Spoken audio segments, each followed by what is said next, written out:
არ შემილია არ გამოეხმაურო მართლაც ისტორიულ რეზოლუციას, რომელიც მიიღო დღეს ევროპის პარლამენტმა. რეზოლუციას საქართველოს შესახებ. ეს რეზოლუცია ჩვენთვის რამდენიმე ასპექტით არის ძალიან მნიშვნელოვანი და ძალიან გადამწყვეტი ჩვენ დიდ ბრძოლაში საქართველოს საბოლოო განთავისუფლებისთვის, საბოლოო დეოკუპაციისთვის, ჩვენი ქვეყნის უკეთესი დემოკრატიული ევროპული მომავლისთვის. პირველი რაც ამ რეზოლუციაში არის ძალიან მნიშვნელოვანი, ეს არის რომ კიდევ ერთხელ, მაგრამ ამჯერად ძალიან დეტალურად, ძალიან არაურაზროვნად ყოველგვარი მოკიბის გარეშე დაფიქსირებულია, რომ რუსეთი ახორციელებს საქართველოს რეგიონების უკანონო სამხედრო ოკუპაციას. ტერმინი ოკუპაცია გამოყენებული იქნა ადრე ევროსაბჭოს რეზოლუციებში, ევროპარლამენტის ერთ-ერთ რეზოლუციაში.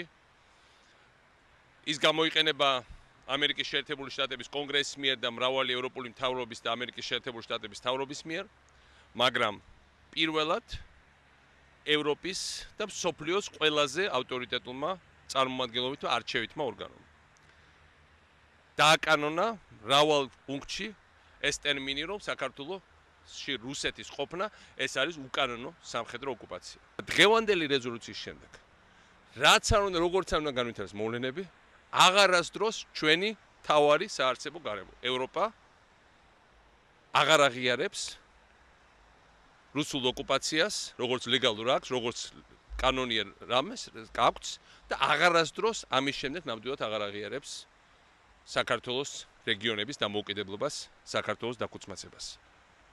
ეს არის წარმოუდგენელი დარტყმა იმ საკრულ გეგმებზე, რომელიც მათ ჰქონდათ. ეს დოკუმენტი არის ჩვენი პასპორტი, რომ ვერასდროს ვერ განხორციელდა იმის ლეგალიზება, რისი ლეგალიზება და დაკანონება საერთაშორისო სამართლით იყო აბსოლუტურად შეუძლებელი ისედაც, მაგრამ დღეს ეს უკვე არის შეუქცევადად აღიარებული ევროპის პარლამენტის მიერ.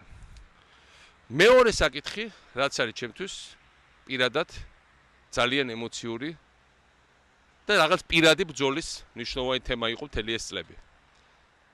90-იან წლებში ჩვენ გამოყარეს აფხაზეთიდან. ადამიანები ასობით ათასი, ყველა ეთნიკური წარმომავლობის საქართველოს კვიდრი.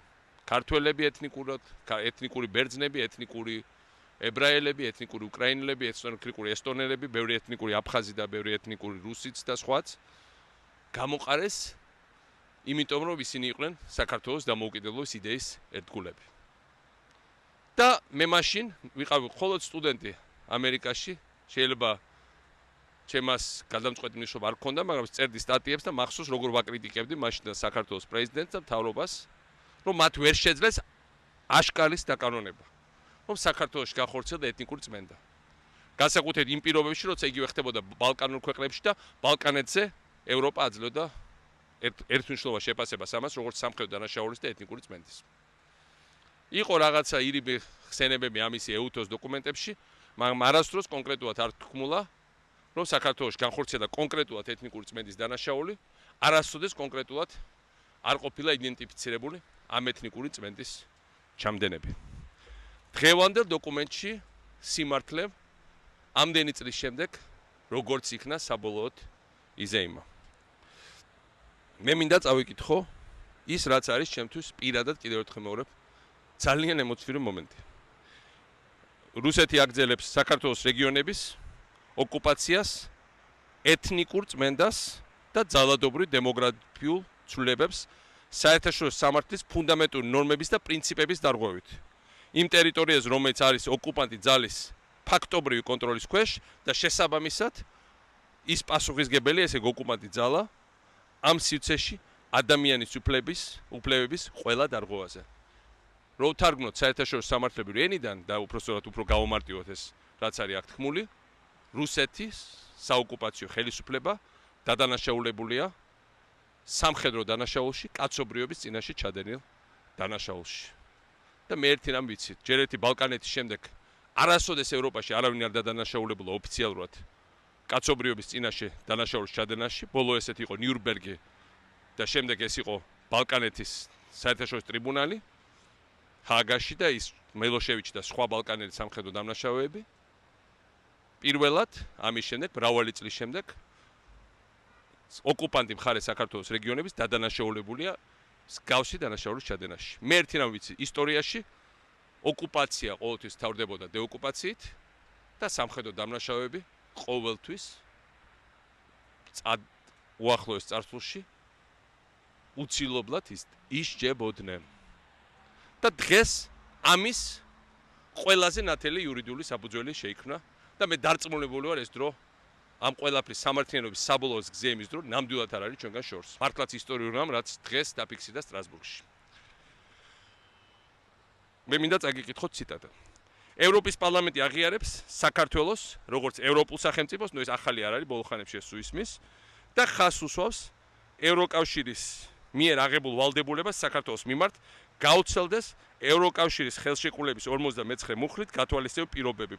ეს ნიშნავს, რომ პირველად ევროპის პარლამენტი, ევროკავშირის კიდევ ერთხელ უმაღლესი არჩევითი ორგანო აღიარებს საქართველოს პერსპექტივას გახდეს ევროპის კავშირის სრულუფლებიანი შემადგენელი წევრი.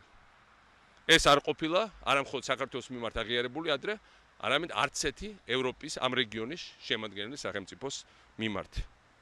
რატომ მოხდა ეს? მოხდა იმიტომ, აქვე არის განმარტებული, რომ საქართველო არის საუკეთესო რეფორმების განმახორციელებული აღმოსავლეთ ევროპის აღმოსავლეთ პარტნიორობის სახელმწიფოთა შორის. აქ არის კიდევ ბევრი ძალიან მნიშვნელოვანი დოკუმენტი, მათ შორის არის პუნქტი ტერორისტული აქტების თაობაზე, რომელიც განხორციელდა ბოლო წლებში საქართველოში. ევროპარლამენტი შეშფოთებულია გასული წლიდან ტერორისტული შეტევებით საქართველოში და მოუწოდებს ამ შემთხვევაში ნახსენები ასევე რუსეთი ითანამშრომლონ ზემოაღნიშნულ ტერორისტული შეტევების გამოძიების თვალსაზრისით. საქართველოს თანამშრომლობს ეს ყველამ კარგად ვიცით. მაგრამ მე მინდა კარგად გავიაზროთ რა მოხდა დღეს. დღეს მოხდა იმ პროცესის დაგვირგვინება, ახალი იმ ეტაპის, ძალიან მნიშვნელოვანი ეტაპის, რომელსაც ჩვენ ვახორციელებთ ბოლო მთელი ომის შემდეგ, როცა ჩამოყალიბდა აღმოსავლეთის პარტნიორობა, როცა პირველად რუსეთი შეიჭრა, წარმოიდგინეთ, სტალინის დროის შემდეგ მეზობელ ქვეყანაში და ვერ შეძლო ამ ქვეყნის სლიანად ოკუპაცია და ვერ შეძლო მისი მთავრობის დამხობა. ეს არის წარმოუდგენელი გეოპოლიტიკური გადატრიალება რუსეთის პოზიციის თვალსაზრისით. საქართველოს ხალხმა თავისი ერთიანობით, შეკრულობით, სიმტკიცით და წინააღმდეგობის სრულით შემოახდინა პრაქტიკულად სასწაული. ამიტომ ეს უკვე ამხელა გაბედულება ჩვენი ხალხის იწვევს ევროპელი ხალხების აღტაცებას და ხარდაჭერის სურვილს. ეს არის ყველა კეთილინების ევროპელის ბუნებრივი ინსტინქტი. პატარა მებრძოლ ხალხს, რომელსაც პირველ რიგში უნდა თვითონ თავისუფლება, ეს რო არ იყოს, მაშინ აზრიც არ იქნებოდა, არ იქნებოდა სუბიექტი და ობიექტი ამ ხარდაჭერის, დაუდგეს ხარში ამ ბრძოლაში. და მეორე, ეს არის შედეგი იმისა, რომ 3 წლის თავზე ამ ომისგან საქართველო არამხოლოდ არ გაცამტვერდა, არამედ იზრდება უფრო ჩქარი ეკონომიკური გზის ტემპით ბევრად ვიდრე რუსეთი. საქართველოში არის საზოგადოება კონსოლიდირებული. საქართველო არამხოლოდ უარი თქვა ამ რეფორმებს, არამედ ძალიან მნიშვნელოვანი რეფორმები გავატარებთ და ვაგრძელებთ გატარებას ბოლო წლების განმავლობაში და საქართველო ყველას აჩვენებს. როგორიც არ უნდა იყოს დაწოლა, პროვოკაციები, ტერორისტული აქტები, ჩვენ არ გვეშინია მომავლის, ჩვენ ძალიან დარწმუნებული ვართ ჩვენი ქვეყნის მომავალში. დღევანდელი დოკუმენტი ქმნის იურიდიულ საფუძველს საქართველოს გარდაუვალი გამთლიანების და ამ დიდ ბრძოლაში ჩვენი რეფორმებისთვის, ჩვენი თავისუფლებისთვის, ჩვენი ევროპული მომავლისთვის, ჩვენ საბოლოო გამარჯვების. თავარია ვის ხარეს არის სიმართლე. სიმართლე არის ჩვენი ხალხის ხარეს. ჩვენი თავისუფლების მოყარე მრავალეთნიკური საზოგადოების ხარეს. ამიტომ ნამდვილად მოსალოცად აქვს საქმე იმ დიპლომატებსაც, ვინც იქ იყვნენ, მაგრამ დანარჩენ ჩვენ მოქალაქეებს.